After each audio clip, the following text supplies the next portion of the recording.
प्रदेश से चौंकाने वाले रुझान सामने आ रहे हैं। मध्य प्रदेश में बीजेपी सभी सीटों पर आगे चल रही है। छत्तीसगढ़ में बीजेपी 8 सीटों पर आगे चल रही है। बड़ा अपडेट इस वक्त आपको दे रहे हैं। छत्तीसगढ़ में कांग्रेस 3 सीट पर आगे चल रही है। बड़ी खबर, बड़ी जानकारी न्यूज स्टेट पर। मध्य प्रदेश में भारतीय जनता पार्टी सभी 29 की 29 सीट पर आगे चलती नजर आ रही है। तो छत्तीसगढ़ में बीजेपी 8 सीटों पर आगे है, 3 सीटों पर छत्तीसगढ़ में कांग्रेस आगे आने की प्रगति।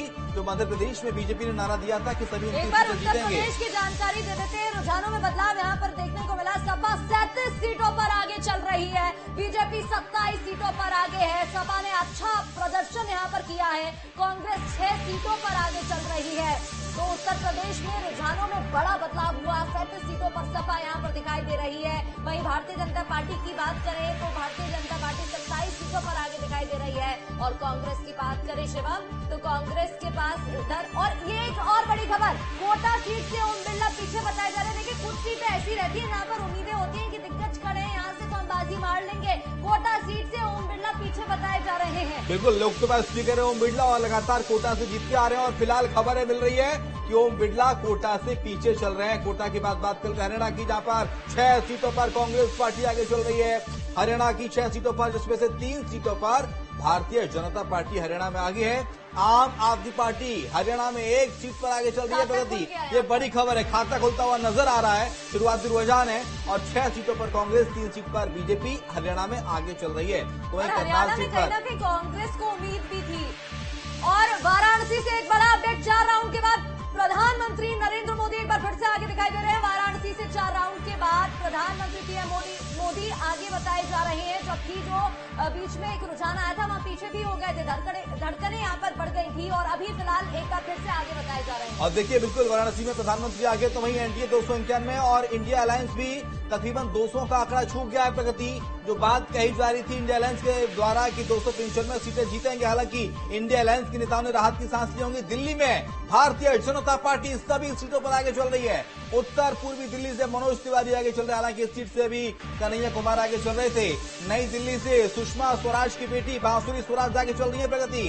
चांदनी चौक से प्रवीण खंडेलवाल आगे चल रहे हैं। साउथ दिल्ली से रामबीर बिधूड़ी आगे चल रहे हैं। तो वहीं पूर्वी दिल्ली से हर्षवर्धन मल्होत्रा भारतीय जनता पार्टी के प्रत्याशी आगे चल रहे हैं। उत्तर पश्चिम से दिल्ली यहाँ पर दिल्ली की बात करें, सातों की सातों सीटों पर भारतीय जनता पार्टी आगे चलती दिखाई दे रही है। आम आदमी पार्टी का अभी यहाँ पर खाता भी नहीं खुला है। ये जो जेल जाने का मुद्दा था, ये जो कई बड़े मुद्दे।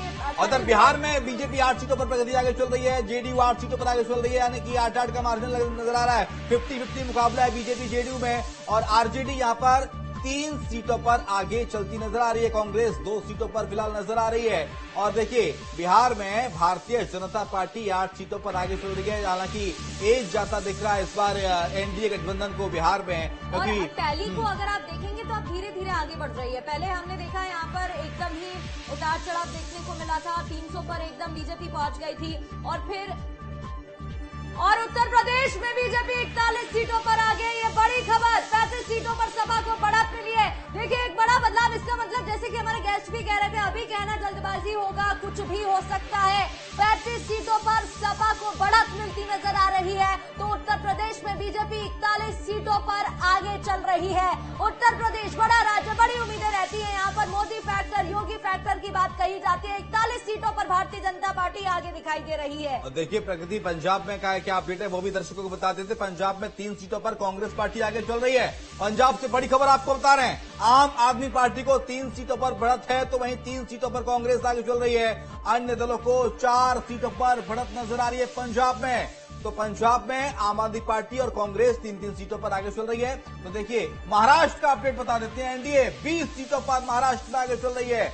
एनडीए गठबंधन 20 सीटों पर, तो वहीं इंडिया अलायंस 23 सीटों पर आगे चल रहा है, यानी कि इंडिया अलायंस को ज्यादा दिख रहा है महाराष्ट्र में फिलहाल। तो एनडीए 20 और इंडिया अलायंस 23 सीटों पर। और ऊपर की टैली देखिए प्रगति, उसमें जो इंडिया गठबंधन है वो 224 सीटें छू गया है। गुजरात से बीजेपी 23 सीटों पर आगे बताई जा रही है। कांग्रेस को 3 सीटें, यहाँ पर बड़ी बात है, कांग्रेस को 3 सीटें मिली है, क्योंकि गुजरात बीजेपी का गढ़ माना जाता है। बीजेपी को 23 सीटें, 23 सीटों से बीजेपी आगे चल रही है। और टैली की बात करें तो वहां पर भी अब बदलाव होना शुरू हो गया है। और ये गुजरात की स्थिति आपको बता रहे थे। गांधीनगर से अमित शाह आगे चल रहे हैं। इसके अलावा वायनाड और रायबरेली से राहुल गांधी आगे बताए जा रहे हैं।